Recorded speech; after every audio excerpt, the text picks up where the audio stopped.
Bonjour à vous, chers collègues du cours DID 884. Dans le cadre du travail T1, voici une vidéo qui fait un résumé de la SAE préparée par mon équipe qui inclut Ingrid Fortin, Elisabeth Paquin-Foisy et moi, Jérémy Lachance. Le titre de notre SAE, c'est Identification d'un gaz inconnu. Le profil des élèves ciblés pour notre SAE est assez spécifique. Ce sont des élèves en secondaire 5 qui ont choisi les cours à option en sciences avancées, si on veut, et soit donc un cours de chimie, parce que c'est une SAE en chimie. Et c'est important que ce soit des élèves plus avancés parce que on va se baser sur les connaissances qu'ils ont acquises jusqu'à maintenant à travers leur parcours pour réaliser les activités de la SAE.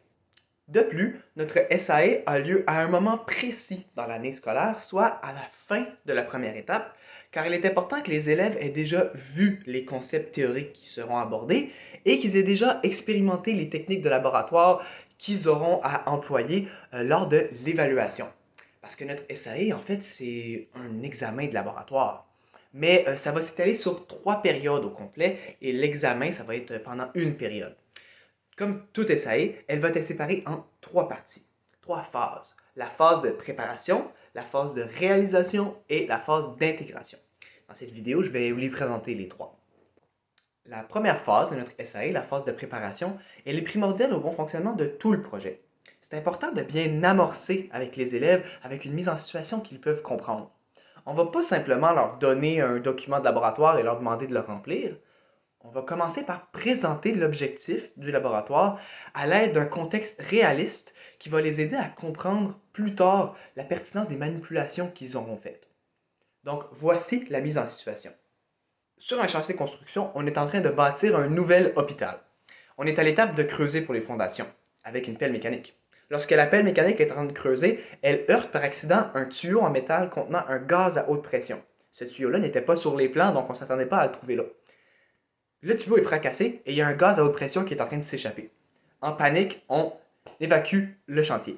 Le contremaître appelle un laboratoire de chimistes professionnels en gaz inconnu. C'est vous, ça. Et là, le laboratoire instruit le contremaître de prendre des échantillons de gaz et de les envoyer au laboratoire. Les voici sur la table, nos échantillons de gaz qui sont inconnus, et ça va être à vous d'identifier quels sont ces gaz, quelle est leur nature. Est-ce que c'est des gaz qui sont dangereux pour la santé ou pas? Étant donné qu'ils s'apprivoisent cette matière depuis le début de l'année, les élèves devraient être en mesure de trouver le but principal du laboratoire, mais pour être certain, on fait une petite discussion en grand groupe pour réactiver les connaissances. Soit les connaissances sur la masse molaire, les connaissances sur les lois des gaz parfaits, etc. Et on essaie de cibler là, les questions principales du laboratoire. Parce que notre SAE, elle a 2 questions principales. Quelle est la formule chimique du gaz inconnu et quelle est la masse molaire du gaz inconnu, ce qui va nous aider à répondre à la première question. Suite à cette brève mise en situation et discussion, les élèves sont lancés dans le projet. Ils vont être appelés à rédiger un rapport de laboratoire complet, comme ils ont appris à le faire lors de leur parcours au secondaire. Donc, l'examen de laboratoire, ça va être une tentative de concrétiser les apprentissages des élèves, mais on va essayer de faire un pont entre les compétences et les connaissances qu'ils ont acquis jusqu'à maintenant en parcours de sciences, mais aussi en chimie. À la fin de la première période, les élèves repartent à la maison avec le document de laboratoire. En devoir, ils devront rédiger le but, la planification du matériel et les manipulations, donc le protocole.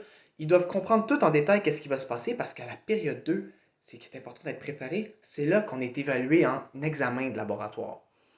Quel est le protocole qu'ils vont devoir faire là? En gros, il y a plusieurs étapes de manipulation. Ils doivent premièrement mesurer la masse d'un gaz, comme ils auront déjà appris à le faire auparavant avec une balance. Ensuite, ils devront mesurer la pression à l'aide d'un baromètre, la température à l'aide d'un thermomètre. Avec les données qu'ils auront recueillies lors de leur manipulation, c'est le temps de faire les calculs, qui peuvent être assez complexes avec les formules, il faut bien les employer. Donc, avec les données de pression, de volume, de température qu'ils auront recueillies, et avec la constante des gaz parfaits, ils vont ensuite pouvoir trouver la quantité de matière qui compose le gaz inconnu, avec la loi des gaz parfaits. Et ensuite, une fois qu'ils ont la quantité de matière trouvée, la masse mesurée, ils peuvent aller trouver la masse molaire, finalement, avec son équation. Donc, une fois que tout ça est fait, on devrait avoir une masse molaire qu'on a trouvée. Et avec ça, dans le document de laboratoire, il y a un tableau avec différents gaz, avec leur masse molaire d'identifier. Donc, il faut qu'ils aillent trouver lequel correspond à celui qu'ils ont trouvé. À la fin de la deuxième période, les élèves auront terminé et devront remettre leur rapport de laboratoire. Mais avant de quitter, on leur demande de faire une recherche sur le gaz qu'ils ont identifié. Quel est ce gaz? Quels sont ses impacts sur l'environnement ou sur la santé humaine? Est-ce qu'il s'agit d'un gaz qui est un contaminant dangereux ou non? Est-ce que c'est un gaz inoffensif, etc. En retour en classe, on est rendu à la troisième période, donc on est rendu à la phase d'intégration. On commence justement en discutant sur nos recherches. Qu'est-ce qu'on a trouvé par rapport à nos gaz? Est-ce qu'il y en avait qui étaient dangereux? Est-ce qu'il y en avait qui étaient moins dangereux? Etc. Et puis ensuite, on va aussi discuter de nos résultats finaux. Donc, les résultats expérimentaux, là, on va les comparer d'équipe en équipe pour réaliser que, disons, même si deux équipes avaient le même gaz, il y a quand même des fluctuations en masse molaire qui sont assez significatives. On va aller chercher ensemble, en discutant, quelles seraient les sources de ces variations-là dans les résultats. Je vais y revenir plus tard dans la vidéo parce que ici, c'est un des obstacles qu'on peut rencontrer vis-à-vis des résultats. Et puis ensuite, on va faire un retour en classe, tous ensemble, sur la démarche scientifique qui était attendue. Pour faire le meilleur rapport de laboratoire, qu'est-ce que les élèves auraient dû faire? Donc, on va suivre la grille de correction et de passer critère en critère pour comprendre qu'est-ce qui était important à faire et là où il y a eu le plus de difficultés, les défis, les obstacles, etc. Maintenant que j'ai résumé la SAE avec toutes ces étapes, voici un petit peu les savoirs à enseigner et puis les concepts scientifiques qui sont visés lors de ce projet. Premièrement, c'est sûr que, comme je l'ai déjà mentionné, il y a des connaissances que les élèves avaient déjà qui vont devoir ici employer, notamment la définition de la mole, quelle est une mole et comment est-ce que ça c'est une unité de mesure de quantité de matière. Aussi les propriétés caractéristiques des gaz, la définition des unités de mesure comme la pression, la masse, la température, le volume, et aussi le concept de qu'est-ce qui pourrait être une contamination par un gaz. Par la suite, quels sont les concepts ciblés qu'on veut concrétiser et enrichir lors du laboratoire? C'est bien sûr la loi des gaz parfaits et le concept de la masse molaire. Mis à part les connaissances, les élèves vont aussi aller développer et enrichir leurs compétences en sciences et en chimie lors du laboratoire. Si on pense aux compétences du PFEQ, on réalise que les trois compétences principales en sciences et technologies du PFEQ sont employées lors de notre laboratoire. Notamment la compétence 1 qui est de rechercher des réponses ou des solutions à des problèmes d'ordre scientifique ou technologique. Ici, c'est clair, on fait un laboratoire. Donc, on veut trouver des solutions. On mobilise nos connaissances scientifiques pour répondre à une situation problème. Ensuite, on va aussi réaliser un rapport de laboratoire complet. Donc ça, c'est carrément la compétence 1. La compétence 2 du PFEQ, qui est de mettre à profit ses connaissances scientifiques et technologiques. On vient la chercher ici parce que on ne va pas tout donner des informations aux élèves, on va juste mettre en situation et après, ils doivent utiliser la matière déjà acquise pour consolider une nouvelle matière, un nouveau contexte. Donc, le tout dans une pédagogie concrète d'expérience de laboratoire. Ensuite, la compétence 3, qui est de communiquer à l'aide des langages utilisés en sciences et en technologie. Encore là, ici, elle est employée parce que lors du laboratoire, les élèves doivent rédiger leur rapport. Donc, ils doivent avoir soigner le bon langage scientifique, employant de bon vocabulaire, etc. En plus des compétences propres aux sciences et technologies, les élèves vont aller chercher des compétences transversales lors de cette SAE.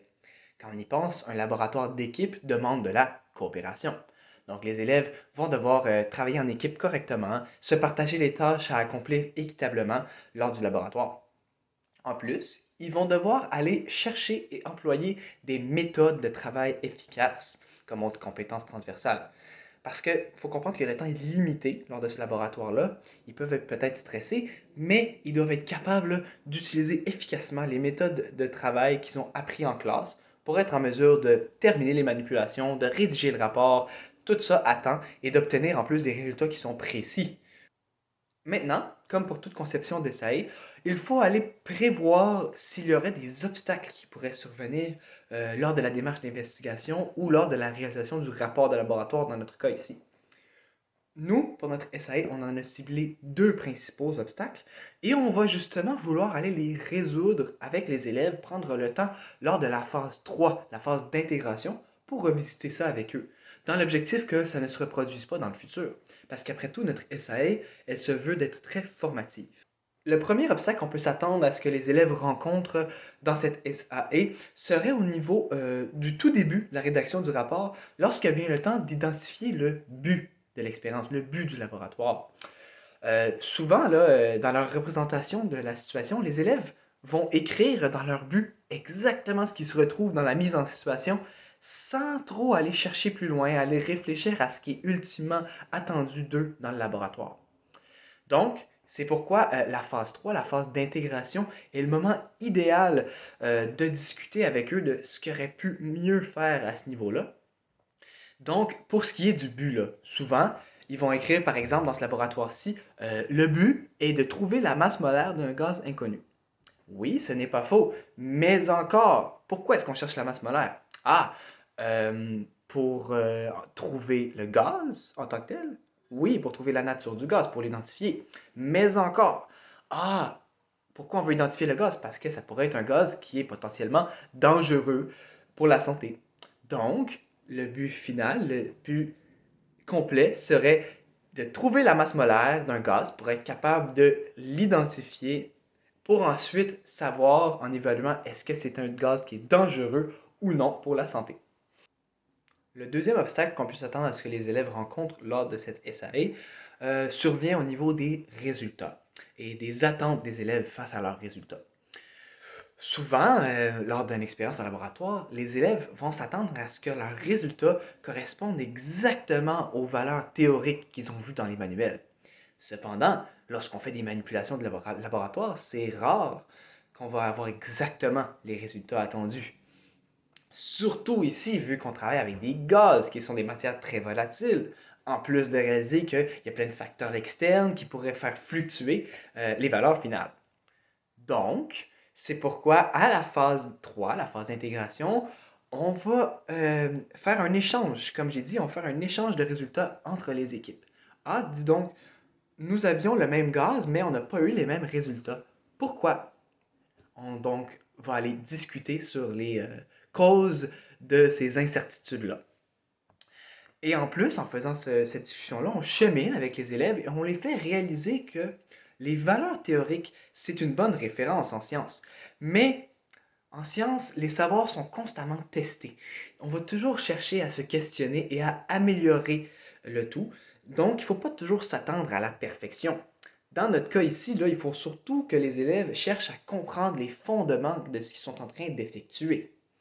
Donc, vous vous dites probablement, c'est pas mal strict la correction de votre SAE. Effectivement, mais avec cette SAE-ci, on peut se le permettre. On peut se permettre d'être plus sévère et strict parce que l'objectif caché de la SAE, c'est d'aider les élèves à améliorer leur méthode de travail en sciences pour justement les préparer au laboratoire encore plus complexe du cégep. Eux vont aller demander de la rigueur dans la démarche, de l'exactitude expérimentale, etc. On se rappelle qu'on travaille ici avec des élèves de secondaire 5 en sciences avancées en chimie. Donc, vu qu'ils connaissent déjà bien le processus de laboratoire, ils sont en mesure de rédiger un rapport de laboratoire de base. Donc, l'occasion est là pour aller plus loin, parfaire leurs compétences de résolution de problèmes scientifiques et la qualité de leur rédaction de rapports. Pour conclure, au courant de cette SAE, on souhaite mobiliser et mettre à l'épreuve les connaissances acquises en chimie par les élèves, mais au lieu d'aller faire un examen théorique sur papier, on va plutôt présenter la matière sous la forme d'un laboratoire expérimental. Et ce laboratoire-là, on lui donne une mise en situation basée sur la réalité. On va donc chercher plutôt à éveiller la culture scientifique et l'esprit scientifique des jeunes. On fait appel à leur autonomie, on leur demande de démontrer une capacité de résolution de problèmes adéquate et on leur demande d'appliquer les connaissances et les compétences qu'ils ont acquis en sciences.